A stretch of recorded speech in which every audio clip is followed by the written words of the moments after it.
natureza, porque o leste americano, assim como a Mata Atlântica no Brasil e agora o Cerrado, são áreas muito impactadas pela urbanização, pela agricultura, pela pecuária. Portanto, ele estava vendo cada vez mais os ecossistemas serem cortados por estradas, as áreas serem cercadas para gado, o que impedia a passagem de fauna, a supressão de vegetação. Um tom até um pouco pessimista.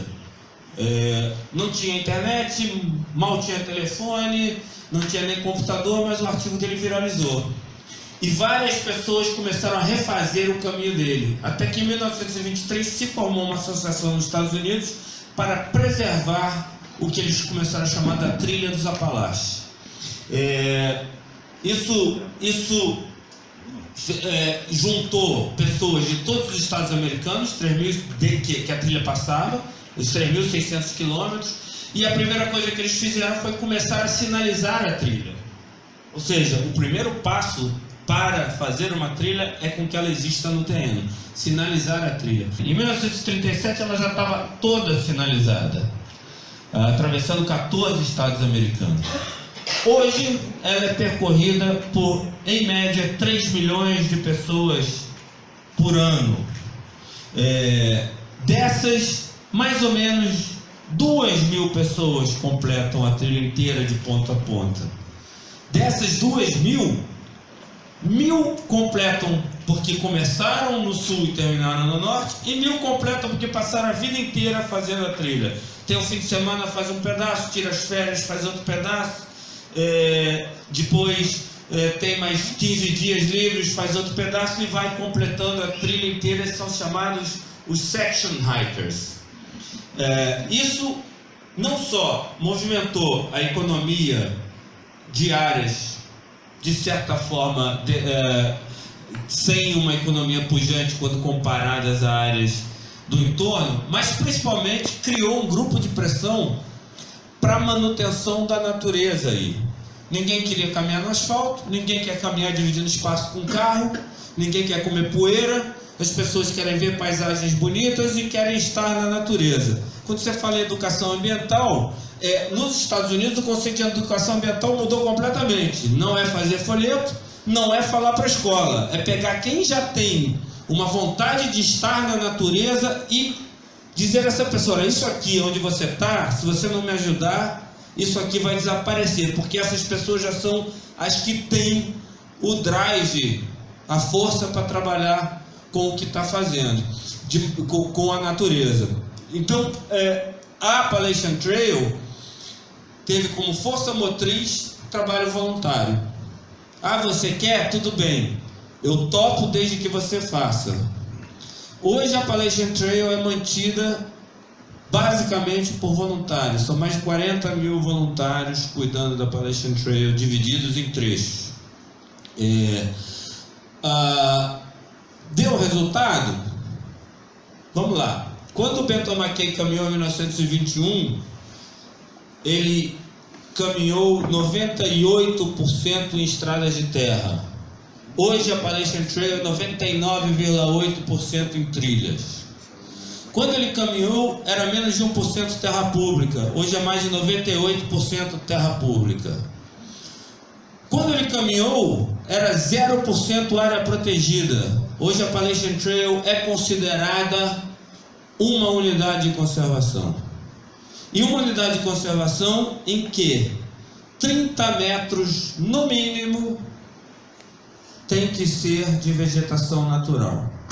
Então, resultado prático: hoje você tem um conector de paisagem ligando as principais áreas protegidas do leste americano e que está sendo usado pela fauna. Então não é só recreação, é recreação como ferramenta de conservação. A Appalachian Trail hoje, ela é o maior megatransecto do mundo. Já se sabe que ela é usada por urso, já se sabe que ela é usada por alce.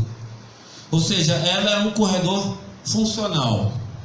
O uso da Appalachian Trail, aí vem às vezes um ou outro eco-xiita e diz: mas muita gente na trilha vai causar estresse nos animais. É verdade. Mas também vai fazer pressão para que haja uma passagem de fauna sobre aquela rodovia larga o suficiente para eu continuar me sentindo na minha trilha, não precisar atravessar a rua. Então a Appalachian Trail hoje conta com diversas passagens de fauna, não sei se alguém já viu, daquelas de 100 metros de largura, com vegetação em cima, e que as pessoas às vezes nem sabem que estão passando por cima de uma rodovia. Resultado, o produto deu tão certo. Hoje você tem trilha de longo curso na grande maioria dos países. Você tem mais de 1.000 trilhas de longo curso nos Estados Unidos, juntando o sistema federal, estadual e municipal. As trilhas de longo curso nos Estados Unidos são uma categoria de unidade de conservação do Sistema Nacional de Unidade de Conservação americano. Você tem mais de 200 trilhas de longo curso no Canadá. Você tem mais de 1.000 trilhas de longo curso na Europa, e você tem na Austrália, na África do Sul, no Quênia, em Portugal, na Espanha, no Chile, na Argentina, no Panamá, na Costa Rica, na Ilha de Dominica, que é menor do que o DF, uma trilha de 200 quilômetros, e ela evolui num sentido também de ferramenta de conservação. Em que sentido? A trilha de longo curso ela tem que ser interessante para o visitante, ela tem que ter paisagem, ela tem que gerar emprego e renda, ou seja, a cada 15 quilômetros em média ela tem que ter um apoio para pernoitar, que pode ser um acampamento, pode ser a casa de alguém, pode ser um local onde alguém vai buscar de carro e levar. Ela vai gerar também emprego e renda em alimentação e em transporte, e ela tem que funcionar como uma ferramenta de conservação ecológica, de conservação ambiental. Então, o objetivo principal, e aqui me lembra o DF, já digo porquê, o objetivo principal, do ponto de vista de quem trabalha com conservação, é que ela tem que conectar unidades de conservação. Então ela tem que, quando você pensar lá numa unidade de conservação, você tem que apontar a entrada dela para a unidade anterior e a saída para a unidade posterior. Por que me lembro do DF? Porque há alguns anos o saudoso Rômulo me convidou para dar uma palestra sobre corredores ecológicos no Distrito Federal. E quando eu cheguei lá, eu não vou dizer o santo, mas a primeira pessoa me dizia: a grande dificuldade vai ser as pessoas não passarem nos corredores. Aí eu pensei, já começamos mal a palestra, porque eu acho que o único jeito de funcionar é se a gente botar as pessoas para usar os corredores. Porque se as pessoas não usarem os corredores, a gente não vai conseguir competir pela terra dentro de um lugar de alto custo aquisitivo da terra como o DF, porque outros usos vão levar vantagem. Se a gente não der um uso que gere uma pressão para que aquele corredor se mantenha, a gente perde essa batalha. Isso não é ideia do gênio aqui. A Appalachian Trail mostrou que funciona no leste americano. Então, o que fez a Europa? A Europa montou 12 trilhas de longo curso transeuropeias. A menor tem 5.000 quilômetros. Hoje você pode começar caminhando no Cabo de São Vicente, no sul de Portugal, e terminar em São Petersburgo, na Rússia. Essas 12 trilhas, entretanto, elas foram pensadas como? Em rede. Porque a ideia é que você consiga conectar a maior quantidade possível de unidades de conservação. Então, se vocês verem o mapa das trilhas de longo curso europeias, vocês vão ver que elas estão razoavelmente colocadas em rede. Se a gente sobrepor esse mapa com as trilhas de longo curso nacionais, vocês vão ver que hoje mais de 80% das unidades de conservação europeias já estão conectadas por trilhas de longo curso. Nos Estados Unidos já está chegando a 90%. No Brasil ainda está zero. Não chega a zero porque a gente já tem a Transcarioca, já tem o caminho de Cora. Mas como isso é funcional? Vai dizer alguém que o caminho de Cora hoje é 70% por estrada de terra? 70% de estrada de terra vai ser usado pela fauna? Talvez não, mas 70% de estrada de terra é ponto de partida, não é ponto de chegada. Você começa colocando a trilha no chão, sinalizando por onde é possível, mas tendo como objetivo final que a trilha esteja toda passando por áreas revegetadas que também sirvam como conector de fauna. O caso dos Estados Unidos é paradigmático, né? Na Austrália a gente tem também o caso da Great North Walk, que depois que ela foi criada, 11 unidades de conservação foram criadas ao longo da sua passagem por pressão de usuário. Essas são informações para quem trabalha com o meio ambiente, sobretudo a gente que tem uma tradição tranca-parque, né? A gente falando do DF, eu me lembro quando eu vim morar no DF, a minha frustração enorme, porque poxa, isso é o pior lugar do mundo, tem um parque nacional que eu não posso visitar, tem uma reserva das águas emendadas que eu não posso visitar, tem um jardim botânico que eu não posso visitar. Para quem são essas terras públicas? Então a gente ainda tem uma mentalidade de que é possível conservar sem o homem. Não está dando certo. Não está dando certo. Nossos parques são de papel. E não estou criticando ninguém não. Eu trabalho numa instituição que cuida de parque. Eu sou responsável por esse fracasso, tá? Eu sou responsável pelo fracasso. Não estou criticando ninguém, eu sou parte do fracasso. Mas a gente tem parques que não funcionam, que estão cheios de gente dentro, que estão cheios de impacto de caça, que estão cheios de palmiteira na Mata Atlântica. Então a nossa ilusão de que as pessoas não podem passar acaba sendo só não podem passar as pessoas de bem, porque os outros a gente não consegue segurar. Talvez esteja na hora da gente mudar o paradigma. Essa é uma ferramenta que nos ajuda a mudar o paradigma.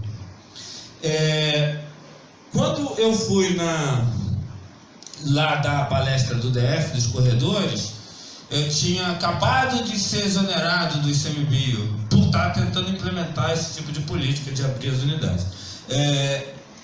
E aí eu pensei, puxa, mas será possível? Comecei a caminhar no descoberto e saí em Tiquira.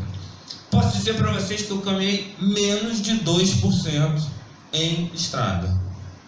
Então é possível. A gente quer, já é outra história, né? A gente quer, como a gente vai fazer, quais são os passos. Isso tudo é o que eu acho que esse foro aqui se propõe. A gente, eu acho, tem que planejar grande e implementar pequeno. Como é que a gente traz isso para o caminho dos Goiás? E como é que a gente está fazendo no ICMBio? No ICMBio, pode ir talvez para o penúltimo slide. Está aqui. Oiapoque, Chuí. O slide é antigo, peço perdão ao caminho dos Goiás, eu não tive tempo para mexer.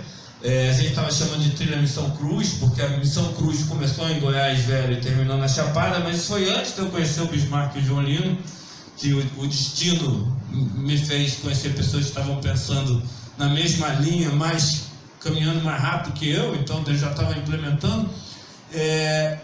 Caminhos do Piabiru, entre Foz do Iguaçu e a costa, e a Estrada Real, vindo possivelmente até Goiás Velho. Se a gente for pegar aí o corredor litorâneo, que é o Oiapoque ao Chuí, que a gente está pensando por que a nossa diretoria de biodiversidade disse essa aqui é a mais importante para a gente, porque é o maior corredor de migração de fauna do mundo, a gente não pode perder esse corredor. Aí você vai dizer, puxa, quem é que vai caminhar os 8.000 quilômetros do Oiapoque ao Chuí? Dois malucos, o João talvez, se não for o João vai ser o Orlandinho, né? A Helena, sim. Agora, então você vai fazer esse esforço todo para ninguém caminhar?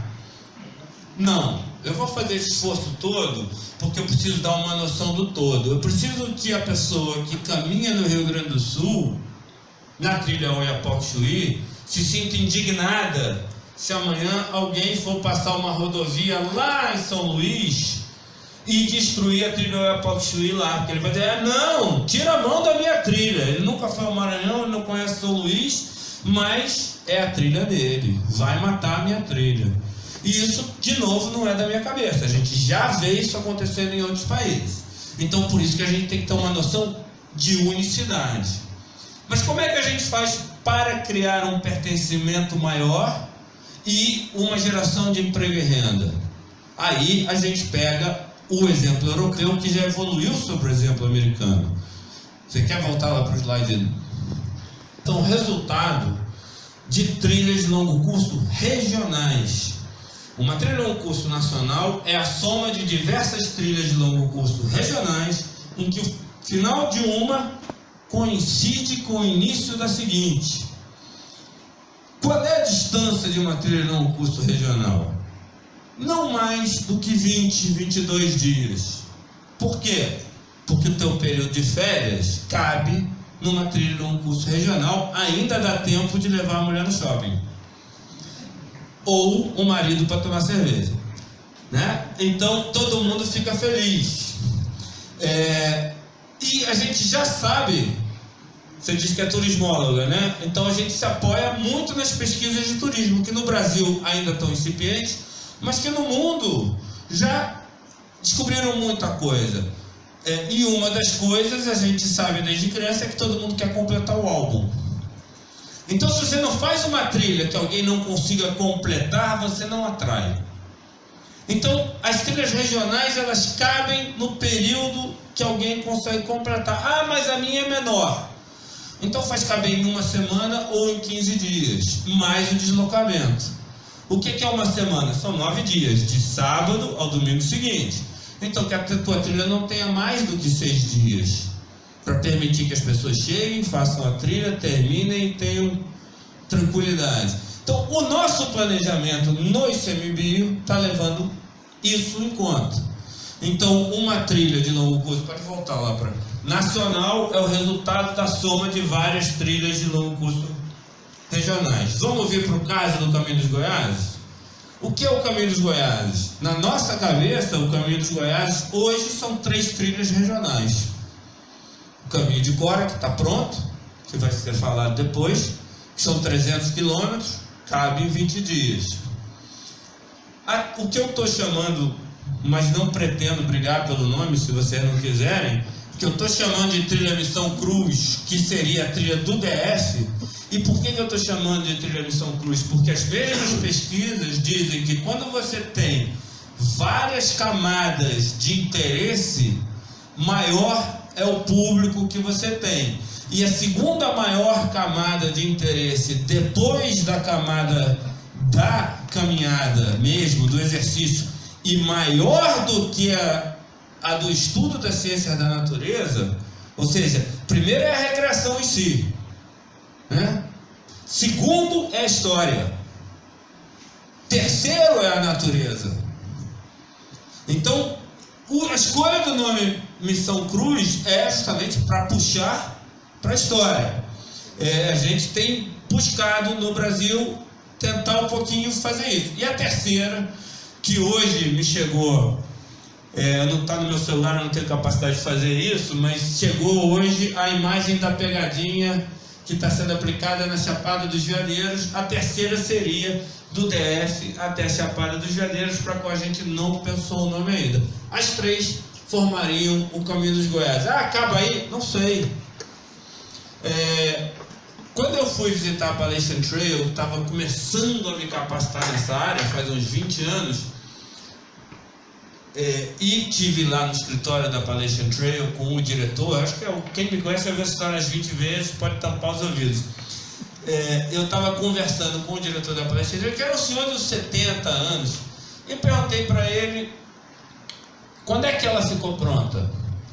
Aí ele olhou para mim, tirou os óculos, tinha um lencinho no bolso, tirou, começou a limpar os óculos.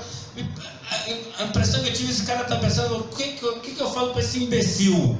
Né? Ele pensando, olhando para mim, né? Fiquei com vergonha, até que ele finalmente disse para mim: olha, meu filho, uma trilha de longo curso é como uma cidade, é um organismo vivo, nunca fica pronto. Ela nasce, aí você tem que dar as vacinas, aí depois você tem que trocar as fraldas, e assim por diante. E se você não cuidar, pode pegar a doença e morrer. Então, quando as pessoas dizem, e aí, termina aí, não sei. A Bahia já nos procurou perguntando, dá para estender até a Chapada Diamantina? Dá. Precisa de trabalho. Vocês estão a fim de trabalhar? De separar os voluntários, de pensar o traçado, de comprar... Mas dá. Existe o caminho real da Bahia, né? Eu tenho um antepassado que veio para Goiás Velho a pé, da Bahia. Demorou 84 dias, não foi isso? A gente não está fazendo no ICMBio é ir muito além da nossa capacidade. Isso aqui já é muito para a gente. Para encerrar, que já devo ter esgotado meu tempo aqui, e aí como é que a gente dá o sentido de unicidade e ao mesmo tempo permite a identidade e a governança e o pertencimento local? Aí eu acho que se você achou lá o Facebook, que você já deve ter esquecido,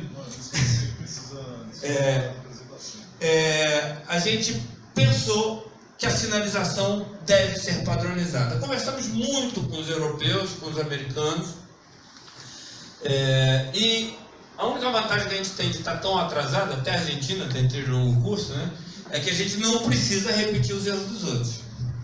Então, tanto os americanos quanto os europeus diziam para a gente, olha, a nossa sinalização ela funciona, ela é bacana, mas ela não causa pertencimento, ela não traz pertencimento. O melhor modelo de sinalização é uma seta. Uma seta o russo entende, o chinês entende, o analfabeto entende. Mas ela não vira um chaveiro, ela não vira um souvenir, ela não vira uma camiseta, ela não traz pertencimento. Até que um dia os sul-africanos mostraram para a gente usa aqui uma pegada. E a pegada também mostra a direção, mas cada um pode ter a sua própria pegada e ela traz pertencimento. Porque ela... Quer mostrar a tua camiseta aí? Enquanto a gente procura... E ela traz pertencimento. Então, esqueci o nome do... Sistema Brasileiro de Trilhos.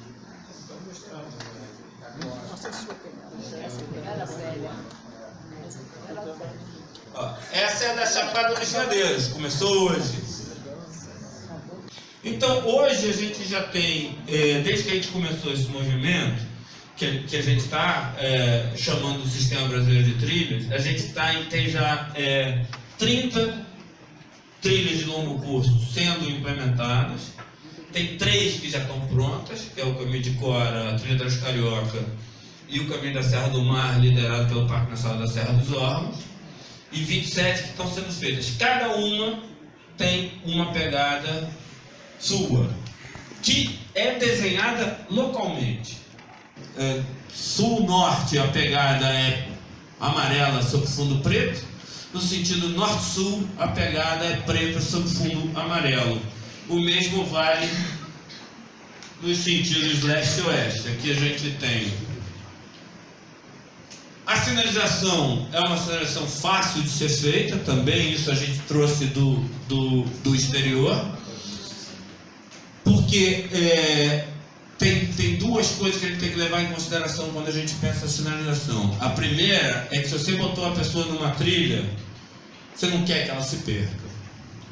E a segunda é que você fazer a manutenção de uma trilha de 3.600 quilômetros em lugares onde muitas vezes você não chega de carro é bem complicado. Então, mesmo os países ricos, europeus e Estados Unidos, usam a sinalização pintada, como a gente está usando aqui, direto sobre anteparos naturais, direto sobre árvores, rocha, quando é possível, ou existe um morão ou um equipamento que não seja natural. Com esse sistema, você tem hoje no mundo aproximadamente 3 milhões de quilômetros de trilhas sinalizadas em unidade de conservação. No Brasil, até o ano passado, a gente tinha 110.